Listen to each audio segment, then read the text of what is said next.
And for more on all of this, two Oversight Committee members who have reviewed that document, the FBI document, South Carolina Republican Congresswoman Nancy Mace, along with Florida Republican Congresswoman Paulina Luna. Ladies, thanks very much for joining us this morning. We want to get your take and experience on all of this.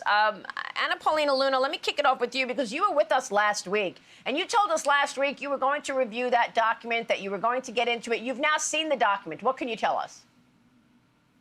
I went in at on 10 a.m. on Thursday, and let me tell you, Maria, I was blown away. The fact is that this is absolutely something that Oversight has been speculating on, but now that we have proof, you have a document that the FBI has that states, not only, as the senator had stated, you have two separate transactions of $5 million, one going to then Vice President Biden, one going to Hunter Biden. But what's even more shocking, Maria, is this goes back exactly to, you said, to Burisma, to Ukraine, and some of those classified documents that Joe Biden had in his at the University of Delaware actually covered down on Ukraine in that same timeline and periods. So there's no doubt in my mind that this president is corrupt. I really do feel that unless we run an impeachment, I don't think that the FBI or the DOJ is going to do their job and hold him to the same standard of justice that, for example, Representative Mace or myself would be held to if this had been us in the same situation. Well let me ask you, do you know what they were being paid for? Joe Biden gets $5 million, Hunter Biden gets $5 million, so they got the $10 million for what? According to the human source, it was for paying, at least for Joe Biden, for essentially protection. And that was something that was stated by the human source and also to the individual that they were discussing. And it's also interesting that the slang term that was used to describe the payment was a slang term that's used in, I guess, gang correspondence. And so the word would be similar to extortion, that they were forced to pay this amount for protection of Joe Biden, basically.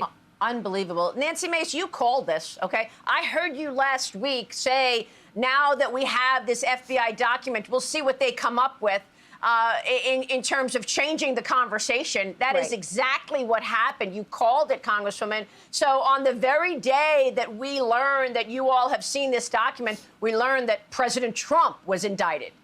Your reaction to the document? No, that's right. And honestly, no one's made the connection yet either, Maria. But when we got access to the suspicious activity reports, the day we got access to the SARS reports, Alvin Bragg indicted Trump in New York. The day that we got access to this 1023 form showing bribery between Joe Biden and Hunter Biden in Ukraine, they indict Donald Trump again. Every time the Oversight Committee has evidence of corruption, bribery, money laundering on the Biden family, they indict Donald Trump.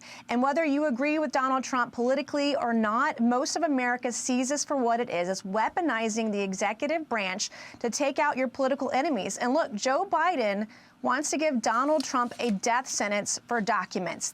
He's facing hundreds of years for mishandling documents, and they want him to die in jail. And yet Hillary Clinton's standing free today. She's bragging about the two-tier system of justice, raising money off of it, but her emails. Joe Biden has classified documents. He mishandled them as vice president. Mike Pence mishandled classified documents as well as vice president. So all these people are held to a different standard except for Donald Trump. And I think people see it for what it is today.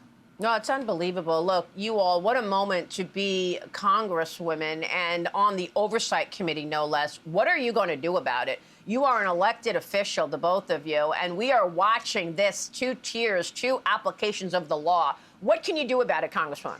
Well, we are, as the Oversight Committee, we next need to subpoena more bank records. I want to go back to Treasury. I'll take Paulina Luna with me. We'll all go back. I want to re-review the suspicious activity reports and start to connect those dots, because what we do know, the layering, the scheme of shell companies, and they said this in the 1023 document we reviewed on Thursday, but they made it complicated. They bragged about how it would take the U.S. government 10 years to follow the money. And at the end of the day, Paulina Luna and the Oversight Committee, we will all get to the bottom of this, and we're going to follow the facts. And if that means we refer charges to the DOJ, then we refer charges to the DOJ.